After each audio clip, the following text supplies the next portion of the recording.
নদীর ধারে গ্রামটি ছোট, শান্তিপুর তার নাম। জমিদার রঘুনাথ দত্ত টাকায় গরিব, মনে ধনবান। মাটির বাড়ি, ভাঙা চাল, তবু মুখে হাসি। প্রজাদের সে আপন ভাবে, দুঃখে থাকে পাশে আসি। ফসল নষ্ট, খাজনা নেই, বলতো ভয় করো না, মানুষ থাকলে জমি আছে, এই ছিল তার কথা। বন্যা এলে গ্রাম ডুবে, সবাই ভয়ে কাঁদে।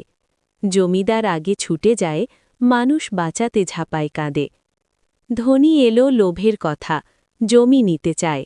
রঘুনাথ বলল, মায়ের মতো, মাটি কি কেউ বিকায়?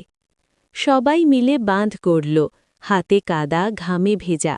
গরিব জমিদার দেখিয়ে দিল, ভালোবাসাই আসল রাজা। টাকা ছিল না জমিদারের, ছিল শুধু মন। তাই আজও শান্তিপুর বলে, এই ছিল আমাদের ধন।